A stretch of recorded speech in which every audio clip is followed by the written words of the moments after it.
ഇന്ന് നമ്മൾ പഴയ കാലത്ത് ഓണമൊക്കെ കഴിയുമ്പോൾ ഒരു കഞ്ഞി ഉണ്ടാക്കി കുടിക്കും. അതെങ്ങനെയാണെന്നറിയാമോ? നമ്മൾ ഉണ്ടാക്കുന്ന സാമ്പാർ, അവിയൽ, തോരൻ, മോരുകറി അങ്ങനെയൊക്കെ ബാക്കി വരും. അതെല്ലാം കൂടെ ഇട്ട് പഴങ്കഞ്ഞിയാക്കി കുടിക്കും. അപ്പോൾ ശകലം ഉപ്പിട്ടതാട്ടോ, അതിലേക്ക് ചാടി അങ്ങ് പോയി പെട്ടെന്ന് പറയണതിന് മുമ്പ്.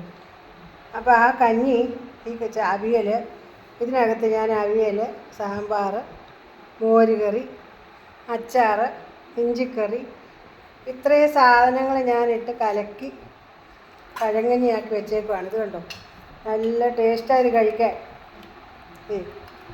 ഇതിൻ്റെ പേര് പഴയ കാലത്ത് പറയണത് കാടിക്കഞ്ഞി എന്നാണ്. ഇത് ഞാനൊന്ന് ഉണ്ടാക്കി നോക്കി, നമുക്കൊന്ന് ശകലം കഴിക്കാം.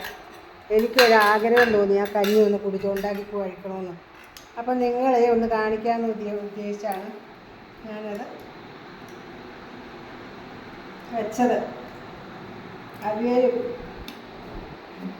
സാമ്പാറും തോരൻ, മോരുകറി, ഇഞ്ചിക്കറി, ഇതെല്ലാം. അത് കണ്ടോ, നാരങ്ങ. ഇനി ഞാനൊന്ന് കഴിച്ച് കാണിച്ചു തരാം കേട്ടോ. നമുക്ക് എല്ലാവർക്കും ഒന്ന് കഴിച്ച് നോക്കാം.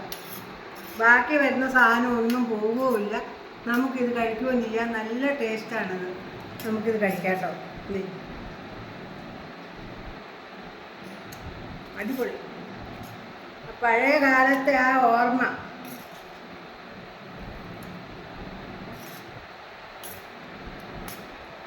സൂപ്പറാണ്.